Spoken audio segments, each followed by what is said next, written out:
Hey queens, kings, and all the royals in between, welcome back to my channel. Okay, wow, I don't know. I put on like very light makeup today and I feel like it's making my eyes do something funky. So, I'm a super opinionated person. If anybody's ever caught on to that, there's been times that I've cut my opinion out of things due to the fact that I go on little rampages and nobody wants to hear about that. But today we're going to hear about it.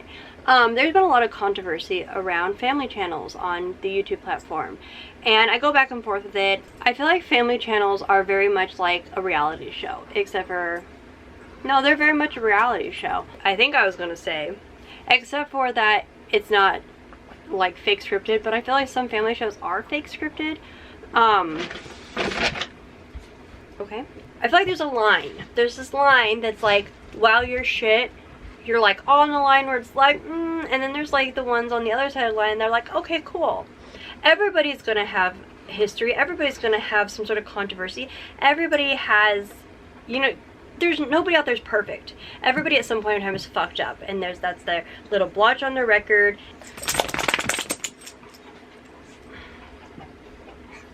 I have no treats. Boop, boop. Oh, okay, well, we're gonna take a break for a minute. Give me a sec.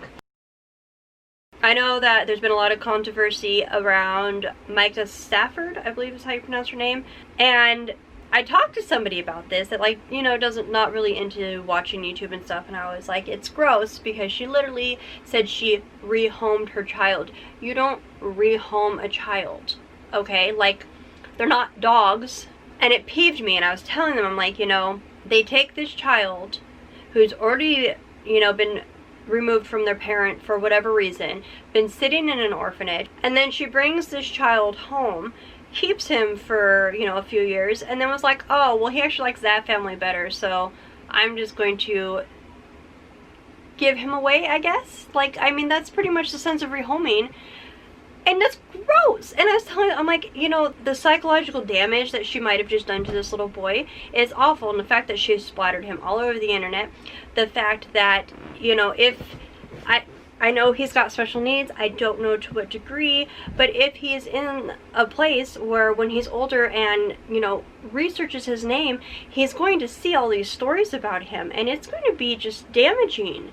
And I really hope that whoever has him now is giving him the care and the love he needs. And the fact that this woman goes, oh, you know, I didn't want to pay the $70 or the $500 for his speech therapy, so we went for the cheaper version.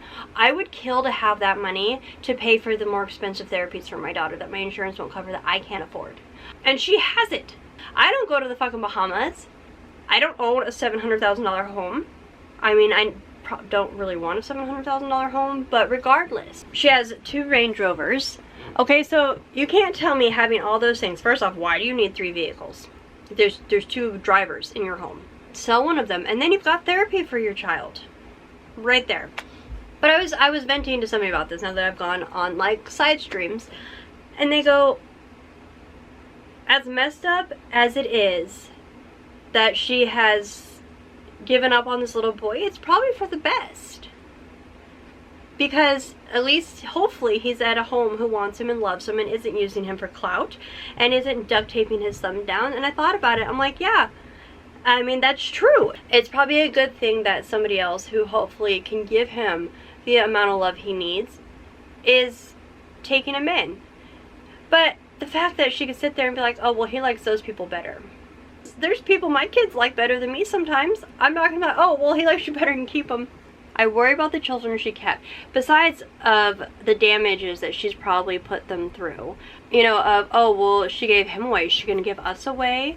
Or teaching him, like, oh, well, these are throwaway kids. Like, he helped make us all this money, and now we just don't need him anymore. Because I feel like, in Micah's mind, that's really what it came down to. Like, oh, people want to see us taking this kid and this, you know, deal with all the special needs and everything. And it's wrong. It's so wrong. Don't get me wrong. I have nothing against adopting. I have nothing against fostering. When my kids get older and I have room in my home and, you know, more time on my hands, I do want to foster children. Do I want to do it for YouTube? No. This is something I wanted to do since I was a teenager. And I know that there is families, you know, you've got the crazy middles and crazy pieces, and they've adopted so many kids. I know that the crazy middles just recently addressed, you know, oh, you know, you put these kids on YouTube, you know, do they like having the camera in their face? And she talked about how the kids actually asked to be on YouTube. And I understand that, because there's times when you don't see kids, and it's because they don't want to be on camera, and she doesn't force them.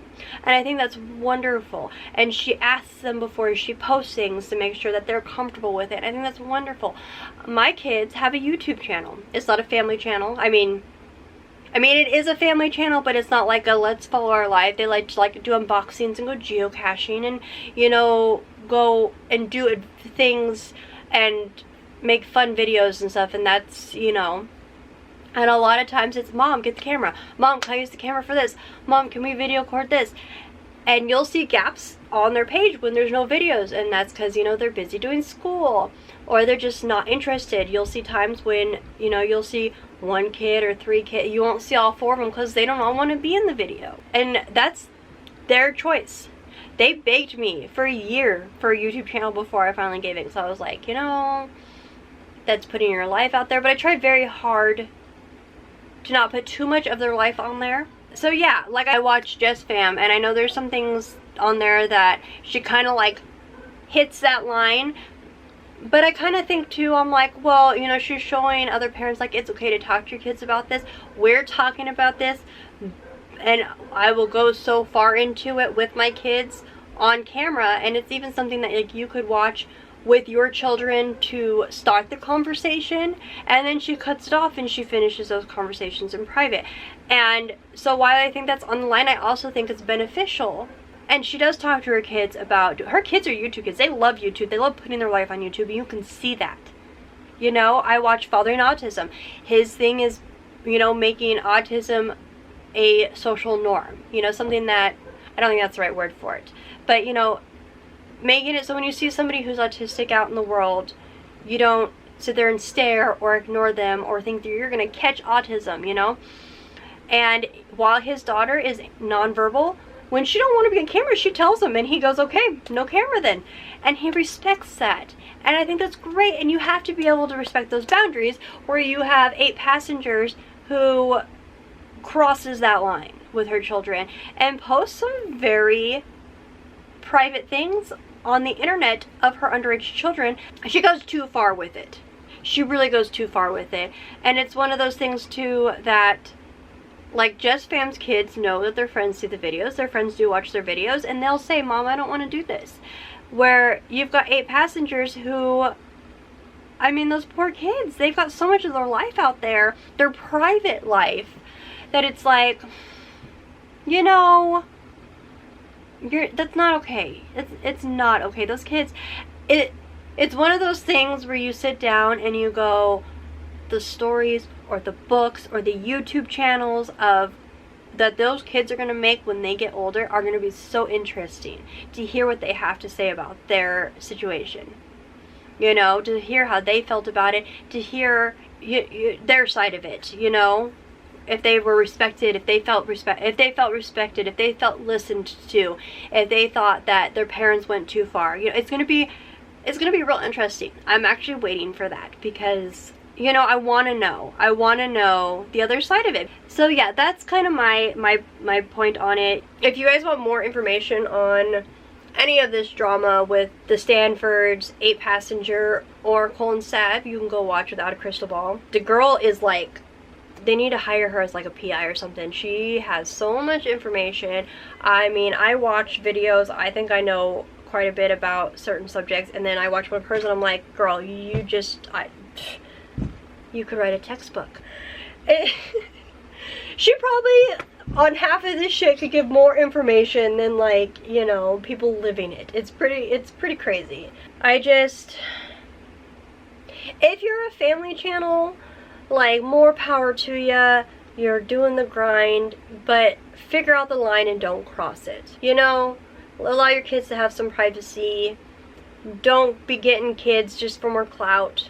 So yeah, I'm very opinionated. I wanted to throw my opinion out there. If you want factoids, like I said, go watch Without a Crystal Ball. And I guess have a beautiful day, peeps.